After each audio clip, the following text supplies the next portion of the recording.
Lui s'était fait une spécialité de vol de données personnelles. Le hacker du site du ministère de l'Intérieur a été placé en détention provisoire et son profil a de quoi étonner, loin des groupes associés à la Russie.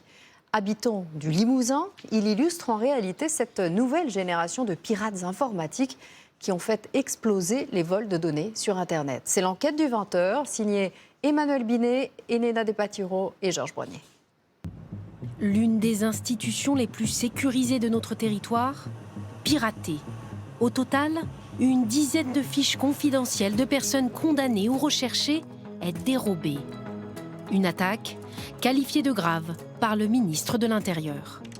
Rapidement, les enquêteurs retrouvent la trace du hacker, non pas à des milliers de kilomètres, mais à Saint-Sulpice-Laurière, un petit village de 800 habitants. Il y avait quand même 2 voitures de gendarmerie, à peu près 8 gendarmes, dont certains cagoulés, donc on se demande ce qui se passe. Ça surprend parce que, en plus, oui, on le connaît pas, on l'a jamais vu, donc du coup, c'est vrai que il était discret en tout cas. L'homme interpellé, Melvin L., n'a que 22 ans. Déjà connu des services de police, condamné l'année dernière pour SIM swapping, comprenez un détournement de lignes téléphoniques. C'est grâce à son activité, sur une plateforme de revente de données volées, que les enquêteurs parviennent à l'identifier. S'est-il lancé un défi personnel? A-t-il revendu les données? Fait-il partie d'un groupe de cybercriminels? Autant de questions auxquelles les enquêteurs devront répondre. Mais son avocat minimise l'implication de son client. Le rôle prêté par l'accusation à mon client n'est pas conforme à la réalité du dossier.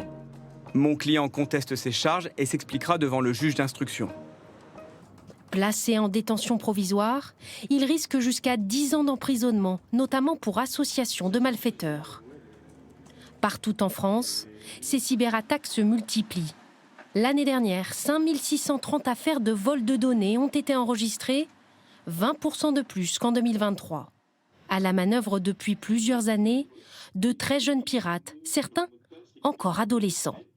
On est bien loin de ces groupes cybercriminels assez souvent affiliés à la Russie. Ces jeunes-là vont préférer voler vos données, les vendre ensuite sur le dark web et empocher à la fin d'une semaine 10 000 euros ou à la fin du mois parfois jusqu'à 30 000 euros.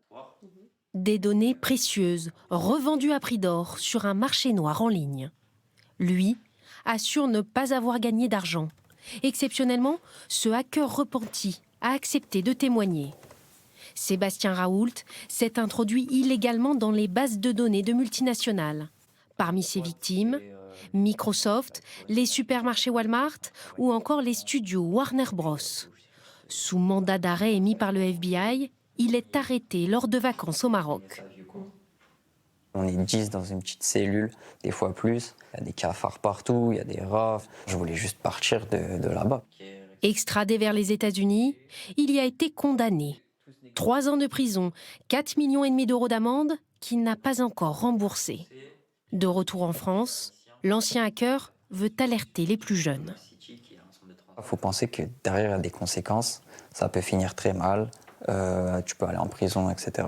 Et à la fin, il n'y a pas que toi qui vas en prison, c'est-à-dire que tous tes proches ils vont faire ta peine avec toi. À 24 ans, Sébastien Raoult développe désormais des applications à son compte. Il espère un jour travailler dans la cybersécurité.